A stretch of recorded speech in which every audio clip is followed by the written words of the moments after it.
दोस्तों सच्ची श्रद्धा से कमेंट बॉक्स में ज़रूर लिखें हर हर महादेव, जय श्री राम और वीडियो को एक लाइक कर दें।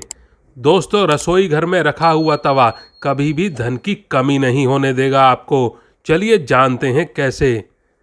दोस्तों अगर तवे का रसोई घर में सही तरीके से प्रयोग ना हो तो उससे घर में कंगाली या बीमारी का खतरा बना रहता है। खास तौर से घर का किचन संभालने वाली महिलाओं को तवे से जुड़े टिप्स को जरूर जान लेना चाहिए। वास्तु के अनुसार तवा राहु का प्रतीक माना गया है। राहु अगर खराब हो तो घर का सर्वनाश होने से कोई भी ग्रह या कोई भी व्यक्ति नहीं रोक सकता।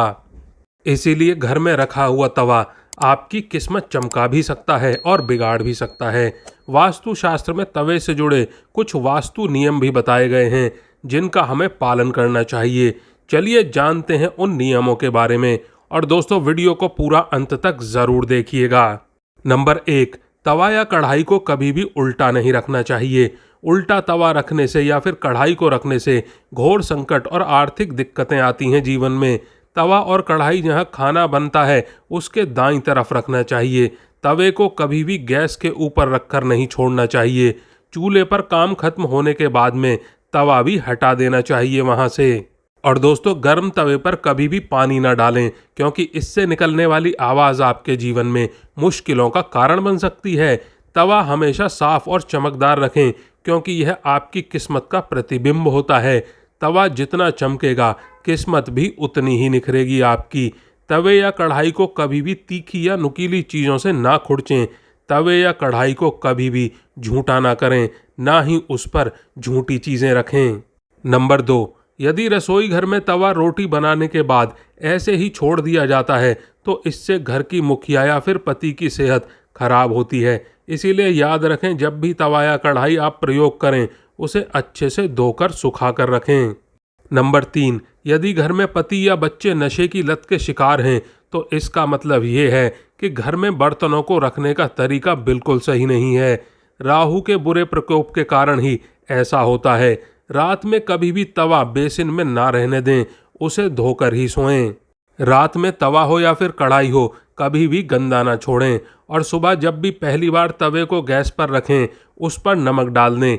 गरम तवे पर नमक डालने से वास्तु दोष दूर होते हैं आपके घर के। नमक सादा ही होना चाहिए, उसमें मिर्ची या हल्दी बिल्कुल भी नहीं मिली होनी चाहिए। नंबर 4, तवे पर सबसे पहले जो भी रोटी बनाएं उसे गाय या फिर कुत्ते को दें। यह नियम बना लें, पहली रोटी जानवर के लिए ही होनी चाहिए। इससे घर में विपत्ति कभी नहीं आती और साथ ही साथ घर में सारी जो भी नकारात्मक ऊर्जाएं होती हैं वो समाप्त हो जाती हैं और घर में सुख समृद्धि का वास होता है। और घर में जब तवे का उपयोग ना हो तब उसे ऐसे रखें कि वह सबकी नज़रों से दूर रहे। तवे पर बाहरी लोगों की नज़र बिल्कुल भी ना पड़े। तवे को साफ करके अंदर की ओर रखना चाहिए। नंबर 5, और दोस्तों जब रात में खाना बना लें तो तवे को धोकर रखें। जब सुबह खाना बनाने जाएं तो तवे को गर्म करने के बाद रोज इस्तेमाल होने वाले नमक को तवे पर डालें, परंतु इस बात का ध्यान रखें कि नमक में कोई भी अन्य पदार्थ बिल्कुल भी नहीं मिला होना चाहिए, जैसे हल्दी, मिर्च या और भी कुछ कभी ना मिलने दें। उसमें बिल्कुल सादा नमक होना चाहिए। अब इसके बाद में सबसे पहले 2 या 3 इंच की रोटी बनाएं। अब इस रोटी को ऐसी जगह पर रख दें जहां से कोई जानवर उसे खा सके। ऐसा करने से घर की सारी नकारात्मक ऊर्जा समाप्त हो जाती है और घर में सुख समृद्धि बनी रहती है हमेशा के लिए। नंबर 6, सुबह जब भी सबसे पहले गैस पर तवा रखें तो उस पर नमक ज़रूर डालें। गरम तवे पर नमक डालने से वास्तु दोष खत्म होते हैं और घर की सारी नकारात्मक ऊर्जा दूर होती है। नमक जलाने से आपके घर में कभी भी अन्न और धन की कमी नहीं रहती। नंबर 7, ज्योतिष में तवे का संबंध राहु से बताया गया है, इसीलिए इसकी साफ सफाई का विशेष तौर पर ध्यान रखना ज़रूरी होता है। हमेशा तवे को साबुन के साथ पानी से धोकर ही रखना चाहिए। वहीं इस बात का भी ध्यान रखना चाहिए कि तवा ऐसे स्थान पर रखा होना चाहिए कि जहां से तवे को कोई भी बाहरी व्यक्ति देख ना पाए। नंबर 8, तवे को सदैव ही लिटा कर रखना चाहिए। ऐसा माना जाता है कि तवे को खड़ा करके रखने से घर में लड़ाई झगड़े होते हैं।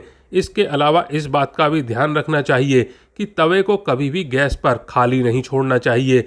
कुछ लोगों की आदत होती है कि रोटी सेकने के बाद में खाली तवा गैस या स्टोव पर यूं ही छोड़ देते हैं। ऐसा यदि आप भी करते हैं तो इस आदत को आज ही छोड़ दें। नंबर 9, यदि आपका तवा रोटी बनाते हुए जल जाए तो इसका इस्तेमाल बिल्कुल भी ना करें। ऐसा करने से आपको धन हानि का सामना करना पड़ सकता है। जला हुआ तवा अच्छी किस्मत को भी खराब कर सकता है और सुखी दाम्पत्य जीवन में परेशानी ला सकता है। कभी भी आपको टेढ़े मेढ़े या जंग लगे हुए तवे का इस्तेमाल बिल्कुल नहीं करना चाहिए। यदि घर में ऐसा तवा है तो इसे तुरंत बदल दें। टूटा हुआ तवा घर के लोगों की किस्मत को भी खराब कर सकता है और जीवन में दुर्भाग्य का कारण होता है। कभी भी सुबह के समय इस्तेमाल किए हुए तवे को कपड़े से पोंछकर उसमें रात में रोटी नहीं बनानी चाहिए। ऐसा करना भी माता अन्नपूर्णा का अपमान है और इससे घर में बीमारी आ सकती है।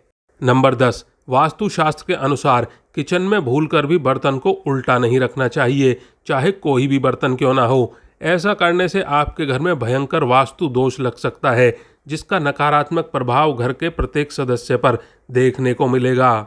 नंबर 11, स्टोर रूम ना बनाए रसोई घर को। कुछ लोगों की आदत होती है कि वह जो सामान इस्तेमाल नहीं करते हैं उसे किचन में रख देते हैं। वास्तुशास्त्र में इसे सही नहीं माना जाता। ऐसा माना जाता है कि रसोई घर में कबाड़ सामान बिल्कुल भी नहीं रखना चाहिए, इससे माता अन्नपूर्णा नाराज हो जाती हैं। नंबर 12, वास्तु के अनुसार यदि आपके घर में तांबे, स्टील, कांसे और पीतल के बर्तन हैं तो उन्हें हमेशा ही घर की पश्चिम दिशा में रखना उत्तम माना जाता है। तो चलिए दोस्तों, अब जानते हैं किचन में कौन सी चीज़ें बिल्कुल नहीं रखनी चाहिए और अगर आप रखते हैं तो उन्हें अभी और इसी वक्त वहाँ से तुरंत हटा दें। नंबर 1, दवाइयाँ। यदि आप अपने किचन में दवाइयाँ रखते हैं या फर्स्ट एड बॉक्स रखते हैं तो उसे तत्काल वहाँ से निकाल दें। ऐसा नहीं करते हैं तो वास्तु दोष के साथ नेगेटिव एनर्जी आपके धन और स्वास्थ्य दोनों को ही प्रभावित कर सकती है। रसोई घर में दवा रखने से धन हानि की आशंका बनी रहती है और आपके घर में बीमारियां आती हैं। नंबर 2, कूड़े कचरे का डब्बा। अधिकतर घरों में लोग अपने किचन में ही कूड़े कचरे का डब्बा भी रख देते हैं ताकि भोजन बनाते समय निकलने वाला कचरा उसमें डाल दिया जाए। यह अपनी सुविधा के लिए करते हैं, लेकिन ऐसा करना वास्तु के अनुसार गलत माना जाता है।